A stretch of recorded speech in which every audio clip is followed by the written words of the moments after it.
এটা হচ্ছে সর্ষে, পোস্ত, কাঁচা লঙ্কা, কাজু বাদাম একসঙ্গে বেটে নিয়েছি। আচ্ছা, তারপরে আজকে কি হচ্ছে এটা? আজকে আমি কলা পাতা দিয়ে কলা পাতাতে ইলিশ মাছের পাতুরি করছি। আচ্ছা, এইগুলো হচ্ছে আমার ইলিশ মাছ, কাঁচা অবস্থাতে। কাঁচা অবস্থাতে পাতুরি করব। আচ্ছা এবারে এইগুলো আমি প্রথমে আচ্ছা, সর্ষের তেল দিলে? হ্যাঁ, ঠিক আছে। সর্ষের তেল দিয়ে নুন দিয়ে মাখিয়ে নিলাম।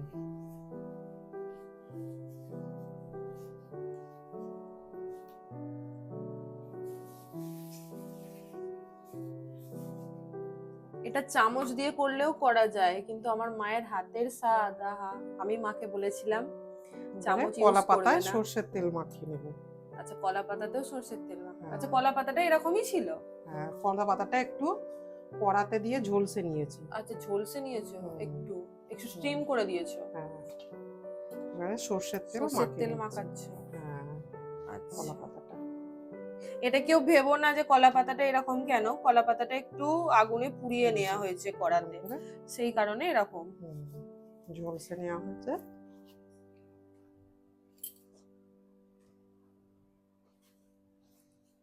এটা কি মা? কোনটা? ও এখন পরে দেখাবো। আচ্ছা, এখানে এটা কাঁচা লঙ্কা চিড়ে নিয়েছো? কাঁচা লঙ্কাগুলো? না, আচ্ছা, চেরা ঠিক না, আছে। গোটা কাঁচা লঙ্কা আচ্ছা, নিয়েছি। গোটা কাঁচা লঙ্কা, ঠিক আছে। এরপরে? এরপরে সর্ষে পোস্ত বাটাটা দিয়ে দিলাম। আচ্ছা, তাইতে এক পিস ইলিশ মাছ দিলাম। আচ্ছা। তাইতে ঠিক আছে। ফ্ল্যাশটা অন করলাম, এতক্ষণ ফ্ল্যাশ অন ছিল না, অন্ধকার লাগছিল। এই তো, এটা সর্ষের তেল আবার দেবে? আচ্ছা, ঠিক আছে। এবার এটা মুড়ে নেব। আচ্ছা,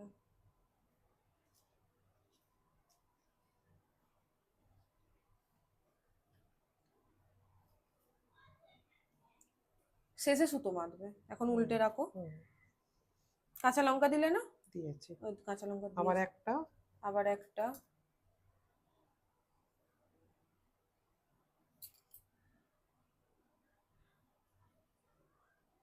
দিলাম।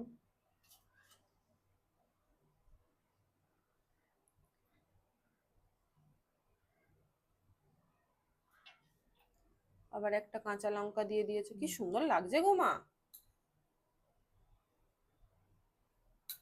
সর্ষের তেল দিলাম। আবার ও মা, মাছি উঠছে। মুড়ে নিচ্ছি। আচ্ছা, মাছিটাও এখন আসছে। মাছ আছে তো। দুটো হলো। দুটো এভাবে বাকিগুলোও করে নেবে মা। হুম।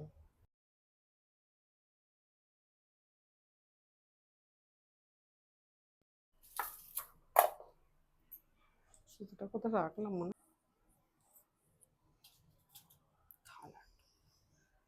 এবার আমার মা সুতোটা বেঁধে নিচ্ছে।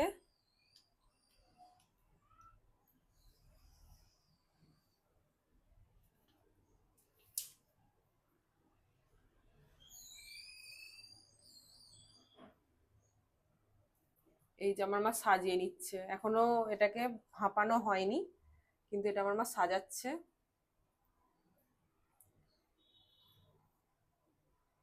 এবারে সর্ষের তেল দেয়া হচ্ছে। সর্ষের তেল দেয়া হয়েছে।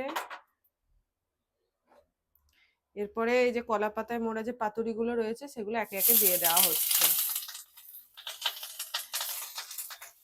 সবার ছেটকাবে তো গো এবারে।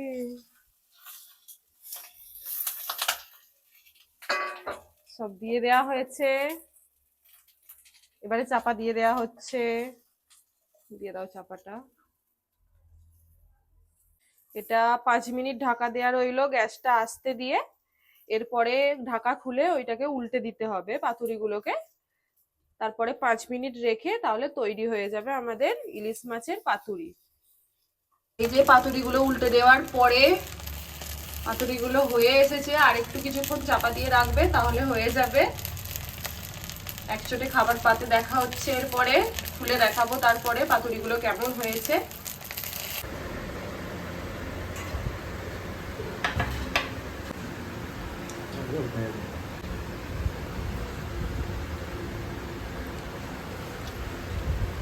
কেমন হয়েছে?